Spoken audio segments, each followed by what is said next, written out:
to get us going, I'd just like to ask Ellen to introduce the bard. So, okay, thanks, Sandy. As you can see, beside me here, I have the bard. The bard is a piece of sculpture that Sandy and I commissioned some nearly 30 years ago now by a wonderful sculptor, Wayne Harlow was his name. Sadly, he's not with us anymore. He was an American Indian who was married to an O'Malley who at the time was chieftain of the O'Malley clan. And the good thing about the O'Malleys, I think, is that we have always respected the power of women. And even though go in the tradition, I suppose, of Grace O'Malley, the Pirate Queen. Anyway, the bard is a 10,000-year-old piece of bog oak. And our brief to Wayne at the time was, we were telling him about our idea of working with the Irish myths to see if they had contemporary relevance. And so we said to Wayne, can you create something for us that would be symbolic of what we're doing in with the Irish myths? So Wayne went along and he got this 10,000-year-old piece of bog oak, and he created the bard for us. And I think it's a wonderful piece of sculpture, and we're delighted to have it. And it is, I think, very apt for what we are doing. So for the last 30 years, we have been taking an Irish myth, and up to the pandemic and all our lockdowns, we met on an annual basis on Clare Island in County Mayo, and we left our all that we know on the mainland and travelled on boat to Clare Island, and we spent a number of days immersed in one of our wonderful ancient stories. And every time we came away full of wonderful wisdom, because we always learned that there was huge contemporary relevance from our ancient myths. So that's the bard, and you're all very welcome. Lovely to see so many of our familiar faces, and also great to see new faces.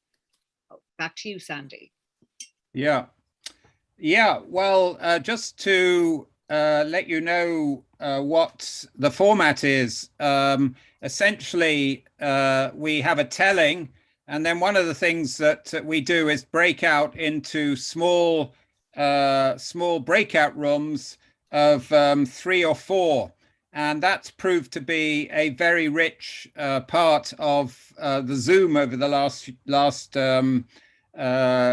years. And it's actually worked extremely well for us. And then sometimes we come back, if we've time, we have a large group discussion.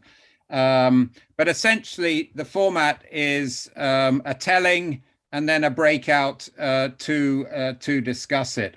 And in this particular series, what we're going to do is to tell the story from the sources first, and then over to Karina, who's just published her book on the women in the Torn, and the book's called The Torn. She might be talking about it later on, but we're delighted to have that. But now what she's doing is she'd also done retellings of the women in the mythological cycle and the Finn cycle. So we're going to be hearing those from Karina. And Karina's been a huge part of the bard for the last, really right from the beginning, 25 years ago when we started in the Pierce Museum.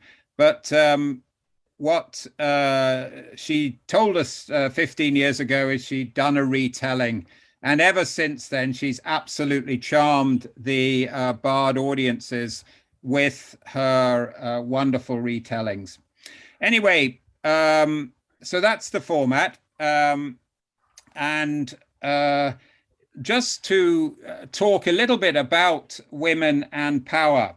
And we took the title borrowed from the famous classicist Mary Beard, who wrote a book on the same name.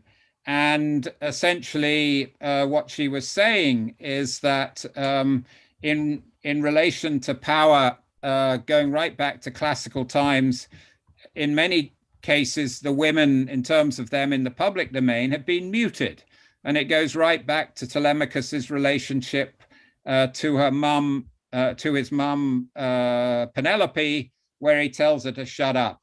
But also Philomel, who's raped, has her tongue cut out. So Mary talks about mute women and brutal men. And so what she also says is that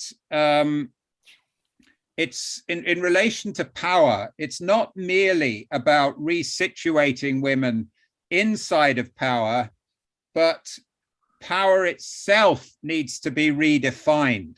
And I think that in a way is a challenge to us.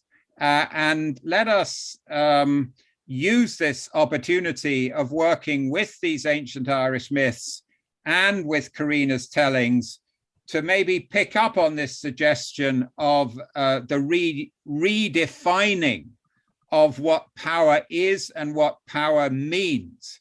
Because it's actually what I call a big fat word with multiple meanings.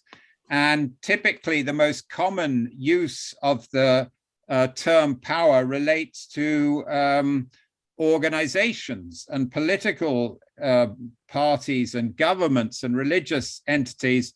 And the term is somewhat typically thought of negatively in terms of competition and domination and control.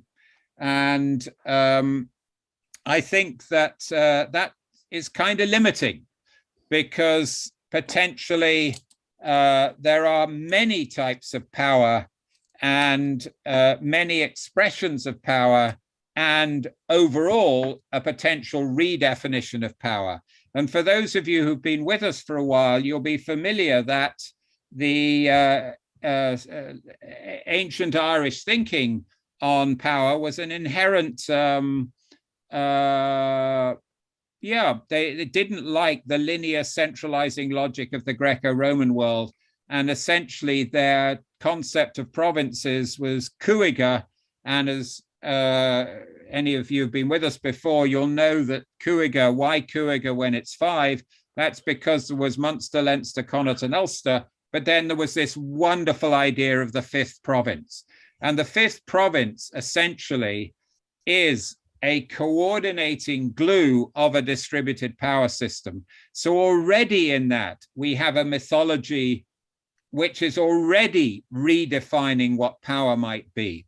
And by picking up these female characters in the stories, we potentially have an opportunity to get into it in a lot more depth, and maybe our collective task will be to come up with power redefined and maybe a typology or a language of different types of power.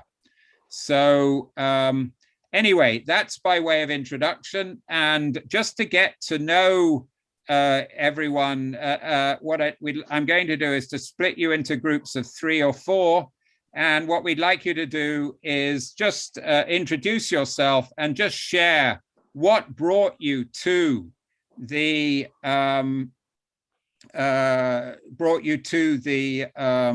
this Women and Power event. So just say a little bit about who you are, and a particular welcome to people who are new.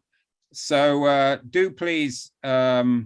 Taxi's coming now at 5:20. Okay, so you're now being set up in